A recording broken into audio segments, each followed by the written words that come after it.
Hello everyone, welcome back to outreach academy. तो last class तक हम लोगों ने वेक्टर कैलकुलस को कंप्लीट कर लिया है। इतना मोर देन सफिशिएंट होगा आपके यूनिवर्सिटी एग्जाम्स के लिए। आप उनको अच्छे से पढ़िए, उनको रिवाइज कीजिए। जो डेरिवेशंस मैंने बताए हैं उनको आप अच्छे से कीजिए और उससे रिलेटेड आप कुछ और प्रॉब्लम या कुछ और डेरिवेशन कर सकते हैं। इतना तो आप कर ही सकते हैं। अब ये जो क्लास होगा ये मास्टर क्लास है पूरे क्लास का। ये मास्टर क्लास इसीलिए है क्योंकि इस क्लास में हम बात करेंगे समरी के ऊपर। अब तक हमने जितना भी कॉन्सेप्ट पढ़ा उस सब कॉन्सेप्ट को मैं यहाँ पे समराइज करूँगा एक वीडियो में। ये छोटा सा वीडियो होगा, हार्डली 15 to 20 मिनट्स। और इस वीडियो का फ़ायदा ये होगा कि एग्ज़ाम के दिन आप मॉर्निंग में या उससे एक दिन पहले आप सिर्फ इस वीडियो को देख लेंगे तो आप सारा कॉन्सेप्ट एक जगह आप मगअप कर पाएंगे। फिर उसको मेमोराइज करना आपके लिए बिल्कुल आसान हो जाएगा। तो चलिए हम शुरू करते हैं वन बाय वन।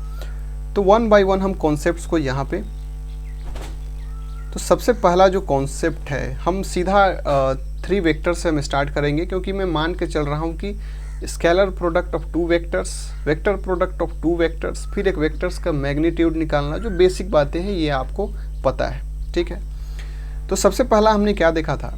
हमने देखा था स्केलर प्रोडक्ट ऑफ 3 वेक्टर्स, फिर scalar vector product of 3 vectors, फिर scalar product of 4 vectors and vector product of 4 vectors. तो उनके हम फॉर्मूलाज को देखते हैं। तो सबसे पहला हम देखते हैं स्केलर ट्रिपल प्रोडक्ट। तो इसमें हमने क्या देखा था कि 3 वेक्टर होता था और जिसको हम ऐसे रिप्रेजेंट करते हैं, इसको हम क्या बोलते थे? स्केलर ट्रिपल प्रोडक्ट, या फिर इसका एक रिप्रेजेंटेशन ये भी था।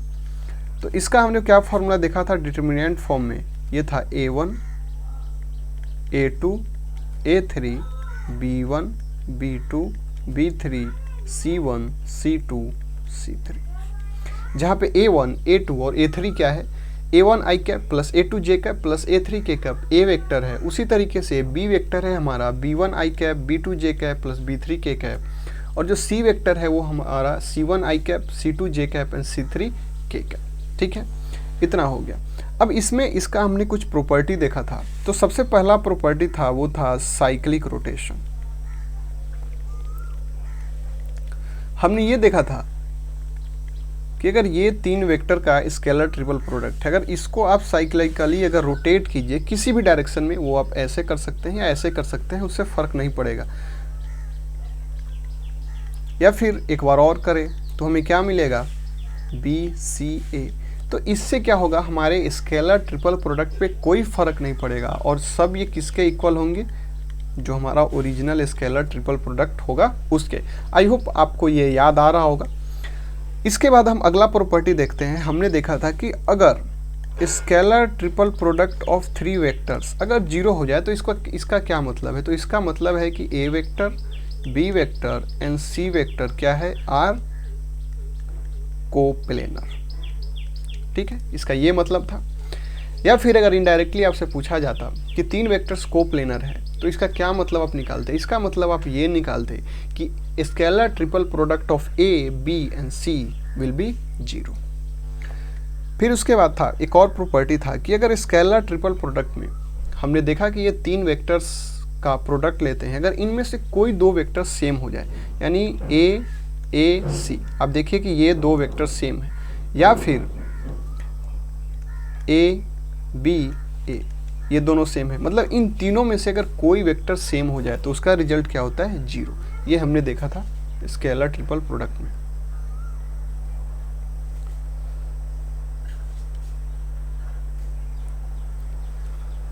अब हम मूव करते हैं अपने नेक्स्ट कॉन्सेप्ट पे।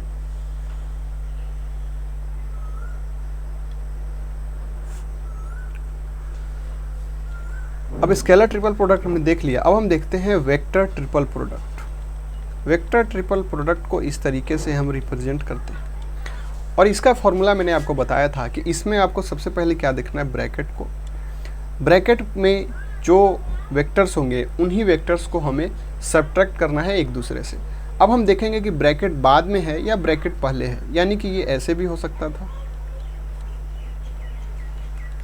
अगर ब्रैकेट बाद में है तो जिस ऑर्डर में वेक्टर्स लिखा है उसी ऑर्डर में हम यहाँ पे सब्ट्रैक्ट करेंगे, यानी B - C। और अगर ब्रैकेट पहले है तो हम इसको रिवर्स कर देंगे, यानी b माइनस ए। यहाँ पे देखिए a क्रॉस b है, यानी a पहले है लेकिन a यहाँ पे बाद में सब्ट्रैक्ट हो रहा है। अब जो बच गया उसका हम डॉट प्रोडक्ट ले लेते हैं। तो b आ गया तो कौन बच गया a एंड c, तो उन दोनों का डॉट प्रोडक्ट। और c आ गया तो कौन बच गया a एंड b, तो इन दोनों का डॉट प्रोडक्ट। यहाँ पे a डॉट c लिख सकते हैं और यहाँ पे b डॉट c लिख सकते हैं। तो a cross b cross c को आप इस तरीके से लिख सकते हैं। ये मैंने आपको बताया था वेक्टर ट्रिपल प्रोडक्ट में। अब हम आगे बढ़ते हैं और अपना अगला कॉन्सेप्ट देखते हैं। अगला जो हमारा कॉन्सेप्ट है वो है हमारा स्केलर प्रोडक्ट ऑफ 4 वेक्टर्स। तो उसमें मैंने आपको क्या बताया था कि इसको हम कैसे रिप्रेजेंट करते हैं। इसको हम लिखते हैं a cross b dot c cross d, ठीक है। और इसका मैंने आपको फॉर्मूला बताया था कि स्केलर प्रोडक्ट जितना भी होता है हमने देखा था कि उसका डिटर्मिनेंट फॉर्म में ही रिजल्ट आता है, चाहे वो स्केलर ट्रिपल प्रोडक्ट हो या फिर स्केलर प्रोडक्ट ऑफ 4 वेक्टर्स हो। तो इसमें भी हम क्या करेंगे, पहले a vector dot c vector, a vector dot d vector, फिर b vector dot c vector and b vector dot d vector. ये काफ़ी आसान है याद रखना, यानी a डॉट c, फिर a डॉट d, फिर b डॉट c और b डॉट d। ये हो गया स्केलर प्रोडक्ट ऑफ 4 वेक्टर्स। अगला जो हमारा कॉन्सेप्ट है वो है वेक्टर प्रोडक्ट ऑफ 4 वेक्टर्स। उसमें मैंने आपको क्या बताया था, उसको हम ऐसे रिप्रेजेंट करते हैं a cross b cross c cross d। तो फिर से ये इसको आप रिलेट कर सकते हैं स्केलर वेक्टर ट्रिपल प्रोडक्ट से। उसमें भी हमें क्या करना था, हम ब्रैकेट को देख रहे थे। तो यहाँ तो दो ब्रैकेट है, तो दोनों ब्रैकेट है तो हम दोनों को देख सकते हैं, यानी इससे हम इसको माइनस कर सकते हैं, यानी कि एक आंसर हमारा हो सकता है c माइनस डी और एक में ये इससे माइनस हो सकता है। लेकिन एक और चीज़ हमने क्या देखा था कि अगर ब्रैकेट बाद में हो तो जो ऑर्डर होता है वो सेम रहता है, यानी कि c क्रॉस d है तो यहाँ c माइनस डी होगा। लेकिन इसको अगर हम लेंगे तो चूंकि ब्रैकेट पहले है तो इसीलिए ऑर्डर क्या हो जाएगा, रिवर्स, यानी ये कि b माइनस ए हो जाएगा। और वेक्टर ट्रिपल प्रोडक्ट में हमने क्या देखा था कि इतना करने के बाद जो बचता था उसका हम क्या कर लेते थे, स्केलर प्रोडक्ट। तो वहाँ पे 2 वेक्टर बचता था इसीलिए 2 वेक्टर्स का स्केलर प्रोडक्ट, और यहाँ पे 3 वेक्टर बच रहा है इसीलिए 3 का स्केलर ट्रिपल प्रोडक्ट। तो कौन कौन बच गया, a vector b vector c vector, तो इनका स्केलर ट्रिपल प्रोडक्ट। यहाँ पे a vector b vector and c vector. उसी तरीके से b गया तो कौन बच गया, a c एंड d, और a गया तो कौन बच गया, b c एंड d। तो आई होप आपको इतना याद आ रहा होगा। तो इस तरीके से हम इस फॉर्मूला को भी इजीली याद रख सकते हैं, हमें रट्टा मारने की कोई ज़रूरत नहीं है। तो ये हो गया आपका वेक्टर प्रोडक्ट ऑफ 4 वेक्टर्स। अब हम मूव करते हैं अपने नेक्स्ट कॉन्सेप्ट की ओर, और अगला जो कॉन्सेप्ट है हमारा वो है कोलिनियरिटी। मैंने आपको बताया था कि कोलिनियरिटी का क्या मतलब होता है। मैंने आपको बताया था कि जब 2 वेक्टर्स, मान लीजिए a वेक्टर है एंड b वेक्टर है, अगर ये कोलिनियर है इसका मतलब है कि जो एंगल है इन दोनों के बीच या तो 0 डिग्री होगा या फिर 180 डिग्री होगा। मतलब दोनों का अलाइनमेंट या तो एक ही डायरेक्शन में होगा या फिर एक इधर है तो दूसरा उस डायरेक्शन में होगा। फिर हमने सीखा था कि इसका मैथमेटिकल सिग्निफिकेंस क्या है। अगर a और b 2 कोलिनियर वेक्टर्स है तो हम यहाँ पे क्या लिख सकते हैं, हम एक वेक्टर को दूसरे के फॉर्म में रिप्रेजेंट कर सकते हैं थ्रू ए कांस्टेंट। यानी हम लिख सकते हैं b is equal to a vector multiply by some constant. Lambda positive कब होगा, लैम्डा पॉजिटिव होगा जब थीटा दोनों के बीच क्या होगा, 0 डिग्री, यानी दोनों एक ही डायरेक्शन में है। लैम्डा निगेटिव होगा, इसका मतलब जो थीटा है इनके बीच वो 180 डिग्री है, यानी दोनों एक दूसरे के एंटी पैरेलल है। ठीक है, ये था हमारा कोलिनियरिटी का कॉन्सेप्ट। अब जो हमारा नेक्स्ट कॉन्सेप्ट है उसमें हमने क्या सीखा था, उसमें हमने सीखा था कि कैसे हम रिप्रेजेंट करते हैं एक वेक्टर को बाकी वेक्टर्स के फॉर्म में। मान लीजिए हमारे पास एक डी वेक्टर है और इसको आपको रिप्रेजेंट करना है A vector, B vector and C vector के फॉर्म में। तो इसको आप कैसे लिखते थे, कुछ कॉन्स्टेंट्स के थ्रू हम इसको लिखते थे, यानी lambda 1 A vector plus lambda 2 B vector plus lambda 3 C vector. तो ये हमारा रिप्रेजेंटेशन हो गया, डी वेक्टर को हम रिप्रेजेंट कर लिया हम लोगों ने ए बी और सी के फॉर्म में। तो इसमें हम क्या करते हैं, हम ए बी सी का जो हमारा लीनियर फॉर्म में लिखते हैं यूजिंग सम कॉन्स्टेंट्स। ठीक है, और उसके बाद हम लैम्डा 2 लैम्डा 3 जो गिवन सिचुएशन होगा या कंडीशन होगा, जो भी इन्फॉर्मेशन क्वेश्चन में दिया होगा उसका यूज करके हम λ1, λ2, λ3 का वैल्यू निकालेंगे और उसको यहाँ पे पुट कर देंगे, तो हमारा डी वेक्टर आ जाएगा in the form of ABCD। मान लीजिए λ1 का वैल्यू कुछ आ गया 2, λ3 आ गया मान लीजिए 1 एंड λ2 आ गया मान लीजिए -2। तो इसको हम कैसे लिख सकते हैं? डी वेक्टर को लिख सकते हैं 2 + -2b + c। तो यहाँ पे आपको दिख रहा होगा कि जो डी वेक्टर है वो किसके फॉर्म में है? A, B और C के फॉर्म में। तो यही मतलब होता है representation of one vector as a linear combination of other vectors. ठीक है, ये आपको समझ में आ गया। अब इसके बाद हमने एक प्रॉपर्टी को डिराइव किया था कि 3 वेक्टर्स है A एंड B, तो A cross B, B cross C and C cross A, इसका स्केलर ट्रिपल, इन जो नया वेक्टर्स है इनका स्केलर ट्रिपल प्रोडक्ट क्या होता है? 0 होता है। ये हमने प्रूफ किया था। अब हम बढ़ते हैं, स्विच करते हैं अपने नेक्स्ट कॉन्सेप्ट की ओर। तो जो हमारा अगला कॉन्सेप्ट होगा वो क्या होगा? अगला जो हमारा कॉन्सेप्ट था कि मान लीजिए अगर स्केलर ट्रिपल प्रोडक्ट करते हैं, एक वेक्टर हमारे पास L vector, M vector and N vector, और यहाँ से जो भी हमें प्रोडक्ट मिलेगा एक स्केलर क्वांटिटी मिलेगा, क्योंकि ये स्केलर ट्रिपल प्रोडक्ट है, और इसको हम मल्टीप्लाई करेंगे एक दूसरे वेक्टर के साथ, यानी दूसरे वेक्टर के स्केलर ट्रिपल प्रोडक्ट के साथ, तो इसके रिजल्ट को हम डायरेक्ट डिटर्मिनेंट फॉर्म में कैसे लिख सकते हैं? L डॉट A, यानी इस L को आप इन तीनों के साथ डॉट लीजिए, यानी L dot A, L dot B, फिर L डॉट C। उसके बाद हम इसको लिख सकते हैं M dot A, M dot B and M dot C, और फिर इसको लिख सकते हैं N dot N, N dot B and N dot C। तो इस फॉर्म में हम इसको लिख सकते हैं। मान लीजिए अगर ये दोनों सेम हो जाए, यानी ये और ये सेम हो जाए, यानी कि LMN को भी हम मान लेते हैं कि ये हमारा A, B एंड C है, और फिर ये भी हमारा A, B, C है, तो इसको हम लिख सकते हैं A, B, C scalar triple product का होल स्क्वायर। और फिर यहाँ पे भी L के जगह हम A लिख सकते हैं, M के जगह B लिख सकते हैं, और N के जगह C लिख सकते हैं। तो ये हमें क्या मिल जाएगा? A डॉट A, फिर A dot B, A dot C, फिर B dot A, B dot B and B dot C, फिर यहाँ मिल जाएगा C dot A, C dot B and C dot C।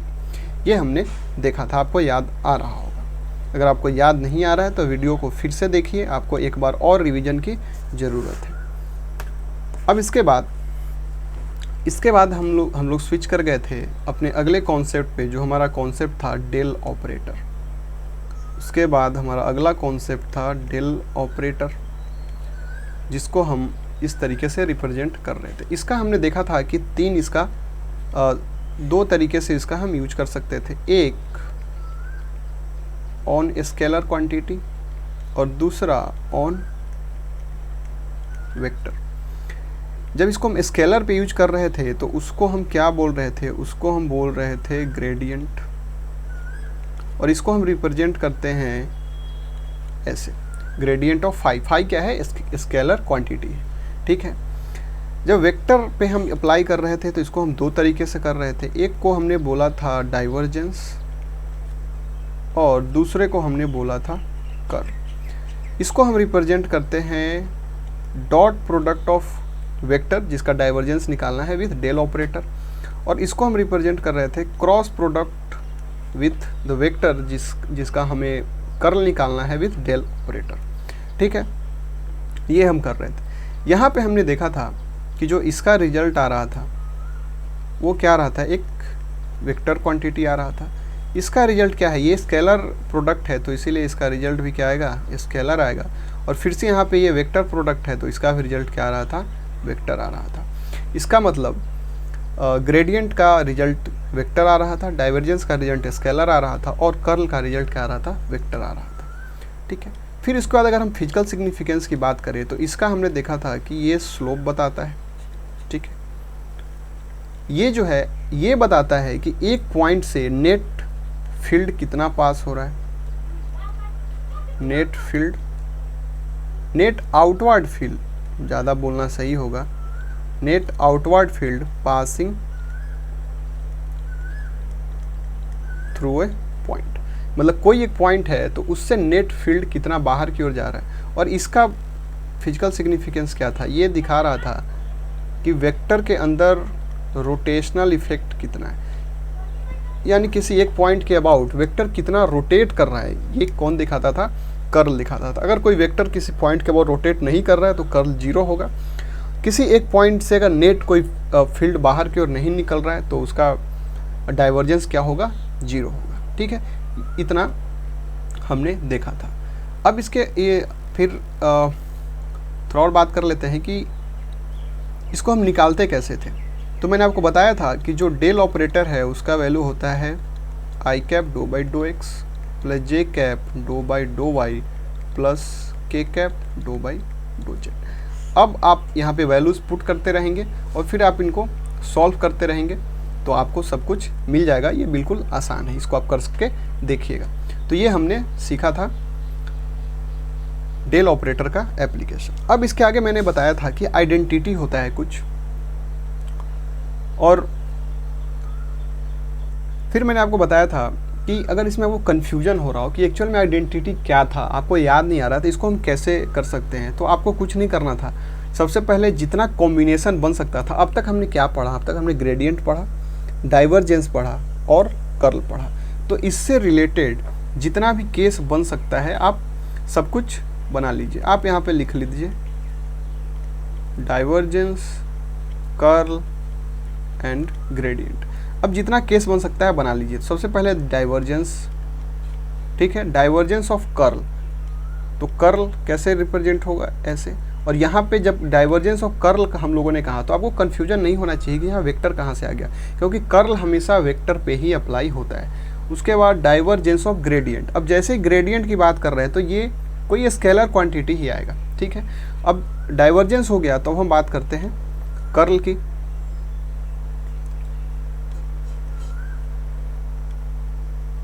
अब हम कर्ल को ले लेते हैं, कर्ल ऑफ, फिर 1 बाई 1 चलते हैं, कर्ल ऑफ डाइवर्जेंस बात कर लेते हैं। उसी तरीके से कर्ल ऑफ ग्रेडियंट बात कर लेते हैं। फिर उसके बाद अब हम ले लेते हैं ग्रेडियंट को। तो gradient of divergence and gradient of curl. तो सारा केस हमने कंसीडर कर लिया। अब 1 बाई 1 देखते हैं कि कौन केस पॉसिबल है और कौन पॉसिबल नहीं है।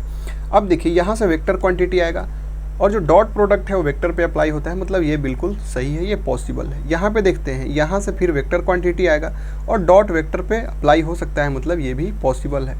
अब यहाँ पे देखते हैं, यहाँ पे स्केलर क्वांटिटी आएगा क्योंकि ये स्केलर प्रोडक्ट है, और स्केलर प्रोडक्ट पे आप कर लगा रहे हैं जो कि ऐसा पॉसिबल नहीं है, तो ये केस पॉसिबल ही नहीं है। यहाँ पे फिर से देखिए ग्रेडियंट है तो यहाँ का रिजल्ट वेक्टर आएगा, और वेक्टर पे आप क्रॉस लगा रहे हैं तो ये पॉसिबल है। उसके आगे देखते हैं, ये डॉट प्रोडक्ट है, मतलब यहाँ से स्केलर क्वांटिटी आएगा और स्केलर पे आप ग्रेडियंट लगा रहे हैं तो ये भी पॉसिबल है। यहाँ से वेक्टर आएगा और वेक्टर पे आप ग्रेडियंट लगा रहे हैं तो ये पॉसिबल नहीं है, क्योंकि ग्रेडियंट किस पे लगता है, वेक्टर पे लगता है। अब इनकी वैल्यूज की बात करते हैं तो ये तो पॉसिबल ही नहीं है, फिर ये भी पॉसिबल ही नहीं है। तो अब यहाँ पे मैंने आपको एक शॉर्टकट बताया था कि आप इस ऑर्डर में लिख लीजिए डाइवर्जेंस, कर्ल, ग्रेडियंट। देखिए किस ऑर्डर में लिखा है इसको भी आपको याद रखना जरूरी है। अगर आप ऑर्डर को पलट देंगे तो फिर आपका सब कुछ गड़बड़ हो जाएगा। तो ये हो गया डाइवर्जेंस, कर्ल एंड ग्रेडियंट। अब बीच में आपको क्या करना था, ऑफ भर देना था। अब इसको पढ़ना था डाइवर्जेंस ऑफ कर्ल, ये क्या होता है, 0। अब देखिए डाइवर्जेंस ऑफ कर्ल कहाँ है, ये है ना, डाइवर्जेंस ऑफ कर्ल, ये क्या होता है, 0। उसके बाद देखिए कर्ल ऑफ ग्रेडियंट, ये भी क्या होता है, 0। अब देखिए कर्ल ऑफ ग्रेडियंट कहाँ, ये रहा कर्ल ऑफ ग्रेडियंट, ये भी क्या हो गया, 0। तो यही दो आइडेंटिटी था, ठीक है। तो इस आइडेंटिटी से डायरेक्ट आपसे सवाल पूछा जाता है, इसको आप डिराइव करने के लिए भी बोला जा सकता है, ठीक है। उसके बाद देखते हैं कि ये जो था इसका हमने देखा था वैल्यू ऐसे, जहाँ पे जो इसका क्या मतलब था, इसका मतलब था d2x² plus d2y² plus d3z3, ठीक है, इसका ये मतलब था।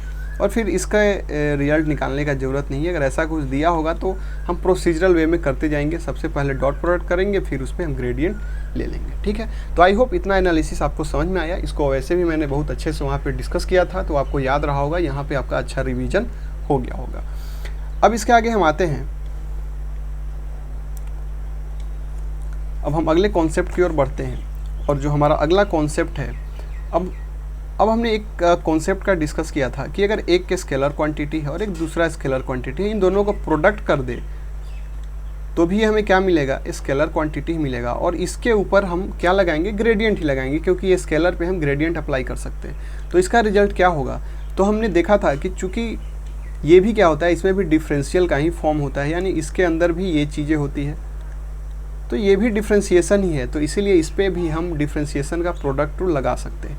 और इसको याद करने के लिए मैंने आपको पैटर्न बताया था कि फर्स्ट एज इट इज और डिफ्रेंशिएशन ऑफ सेकेंड, और यहाँ पे डिफ्रेंशिएशन के बदले में क्या है, डेल ऑपरेटर, तो del operator of phi plus, अब क्या होगा, सेकेंड एज इट इज होगा और फर्स्ट पे हमारा क्या होगा।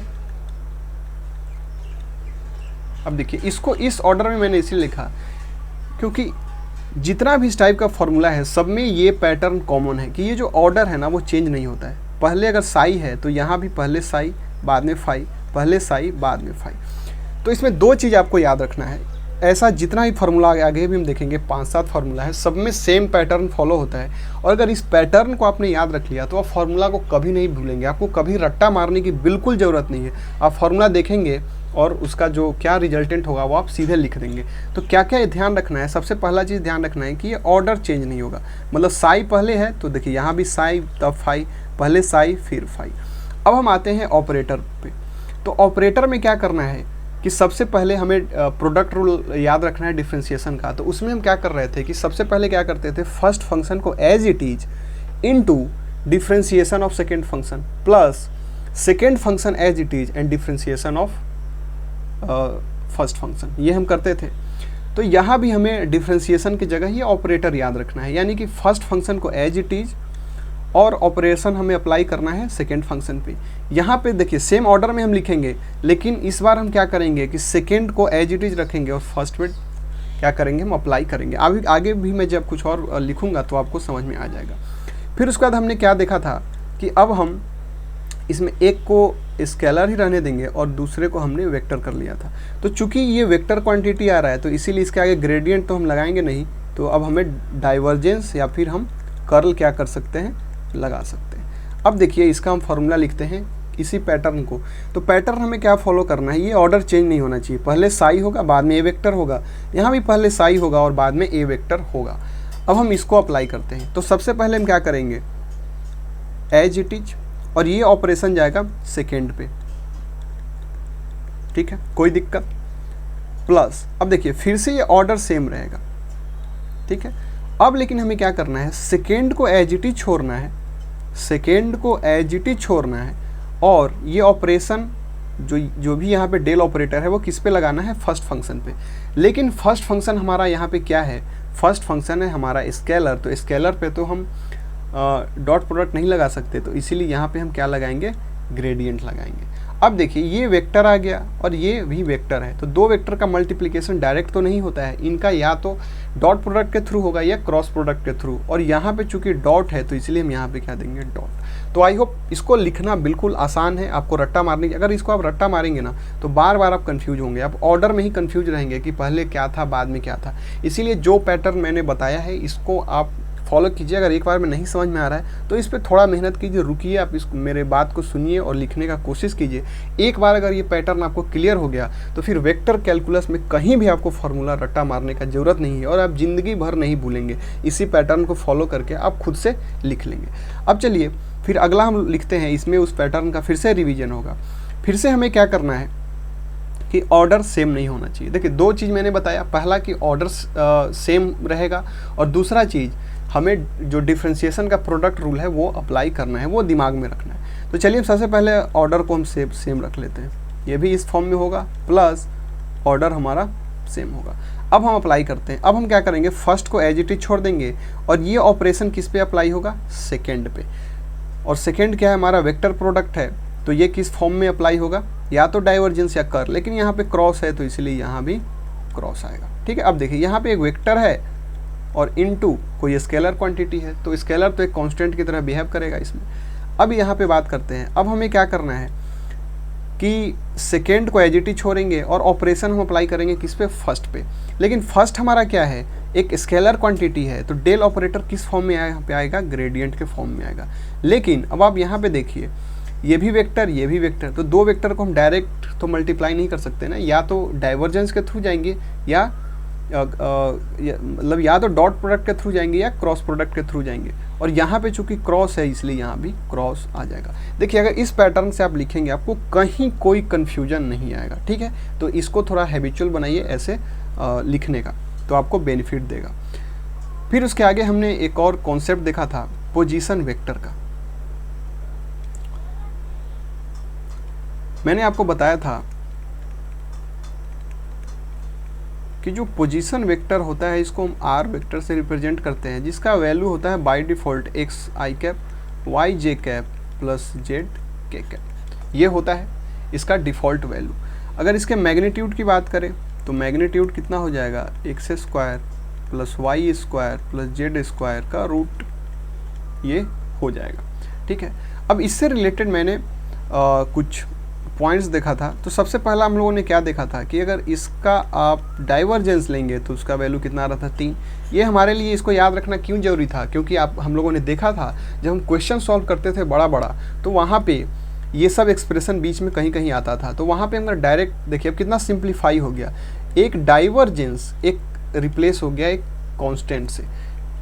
फिर उसी तरीके से इसका हमने कर्ल देखा था और ये कितना हो रहा था, 0। तो देखिए अगर कहीं भी अगर कर्ल ये दिख गया तो सीधा आप उसको 0 कर देंगे। तो हो सकता है एक बड़ा सा एक्सप्रेशन हो इनटू 0 आ जाए तो वो सिमट के 0 हो जाएगा। तो ये सब फ़ायदा था इनको मेमोराइज करने का। फिर उसके बाद एक और हमने कॉन्सेप्ट देखा था कि अगर हम ये करेंगे,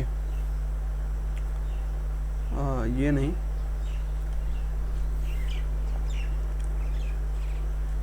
अगर हम ग्रेडियंट लेंगे किसका, r to the power m का, जहाँ पे r क्या है, मैग्नीट्यूड है r वेक्टर का। तो इसका हमने क्या देखा था कि m जो भी पावर है वो बाहर आ जाएगा into r to the power m minus 2 का पावर और इनटू r वेक्टर। अब देखिए ये वेक्टर क्वांटिटी है क्योंकि ये क्या हमारा एक स्केलर इनटू वेक्टर, तो ये वेक्टर हो गया। और यहाँ भी आपको दिख रहा होगा कि ये ग्रेडियंट है और ग्रेडियंट का रिजल्ट क्या आता है, वेक्टर आता है। तो ये 3 इम्पोर्टेंट इसको आप जो भी बोल लीजिए आइडेंटिटी या फॉर्मूला था जो हमारा पोजीशन वेक्टर से रिलेटेड था। अब इसके हम आगे आते हैं। अब हम आगे बढ़ेंगे तो हमने देखा था डेरिवेटिव ऑफ ए वेक्टर। जब वेक्टर क्या हो, एक्स वाई जेड से हट के किसी चौथे इंडिपेंडेंट वेरिएबल का जब फंक्शन हो तो उसमें हम इसको, जैसे मान लीजिए ए वेक्टर हमारा कोई फंक्शन ऑफ टी है, बी वेक्टर जो हमारा वो फंक्शन ऑफ टी है और सी वेक्टर भी क्या है, फंक्शन ऑफ टी है, 3 ही वेक्टर लेते हैं। तो अब यहाँ पे हमने क्या देखा था, यहाँ पे हमने देखा था कि सिंपली आप इसको डिफ्रेंशिएट करेंगे विद रिस्पेक्ट टू टी, तो इसमें हमें ज़्यादा कुछ नहीं करना है। जैसे हम नॉर्मल डिफ्रेंशिएशन करते हैं वैसे ही यहाँ पे हम कर देंगे। जो आई कैप के साथ है उसको डिफ्रेंशिएट करेंगे, फिर जो जे कैप के साथ है उसको डिफ्रेंशिएट करेंगे और के कैप है उसको सेपरेटली डिफ्रेंशिएट करके हम, और वो हमसे जो पूछेगा मैग्नीट्यूड बताओ या जो बताओ वो हम बता देंगे। अब यहाँ पे जो इम्पोर्टेंट था वो था कुछ फार्मूला कि अगर क्रॉस प्रोडक्ट में है ए क्रॉस बी है तो इसको हम कैसे लिखेंगे। फिर से अगर इस पैटर्न को आप ध्यान रखें, ये वाला जो पैटर्न है इसको आप ध्यान रखेंगे तो ये डिफ्रेंशिएशन से रिलेटेड आप सारा सवाल सॉल्व कर पाएंगे जो भी रिलेटेड होगा वेक्टर से। तो इसमें क्या होगा, फर्स्ट एज इट इज, और उसके बाद अब यहाँ पे देखिए आपको ऑर्डर चेंज नहीं करना है, यानी ए क्रॉस बी अभी भी है, बाद में भी कितना होगा, ए बी ही होगा, ठीक है। तो फर्स्ट एज इट इज और डिफ्रेंशिएशन ऑफ सेकेंड कर दिया आपने। अब देखिए ये भी वेक्टर आएगा और ये भी वेक्टर आएगा, तो दो वेक्टर को आप कैसे रिलेट प्रोडक्ट करते हैं, सिंपल अलजेब्राइक प्रोडक्ट से तो नहीं करेंगे इसको, या तो डॉट प्रोडक्ट या क्रॉस प्रोडक्ट। तो कुछ चूंकि यहाँ क्रॉस इन्वॉल्व है इसलिए यहाँ भी क्रॉस हो जाएगा। अब यहाँ भी लिखिए, ऑर्डर हम सेम लिखेंगे। अब यहाँ पे हम सेकेंड को एज इट इज छोड़ेंगे और डिफ्रेंशिएट किसको कर देंगे, फर्स्ट वाले को। अब यहाँ पे देखिए इन दोनों को हम सीधा प्रोडक्ट नहीं कर सकते क्योंकि ये भी एक वेक्टर है और ये भी एक वेक्टर है, तो चूंकि यहाँ पे क्रॉस है इसलिए यहाँ भी क्रॉस आ जाएगा। सिंपल है, एक मेथड आप याद रखेंगे, उसी मेथड से आप कोई भी फॉर्मूला लिख पाएंगे। चलिए इस मेथड को रिवाइज करते हैं अगले में। ए डॉट बी, इसमें भी क्या होगा, ऑर्डर सेम रहेगा, ए बी और ए बी।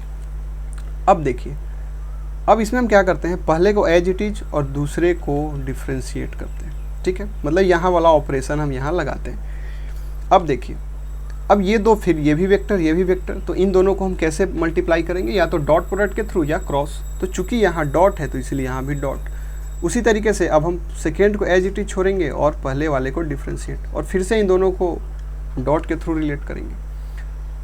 अब इसके बाद हम आते हैं, एक और कॉन्सेप्ट था कि अगर स्केलर ट्रिपल प्रोडक्ट हो, यानी ए बी सी, अगर तीन वेक्टर है और तीनों क्या है, टाइम का फंक्शन है, और इसको टाइम बोलिए या टी कोई भी पैरामीटर है, टी के रिस्पेक्ट में डिफ्रेंशिएट करेंगे, तो इसको भी आपको याद करना मैंने बताया था, बहुत आसान है, एक अच्छा खासा पैटर्न है इसका।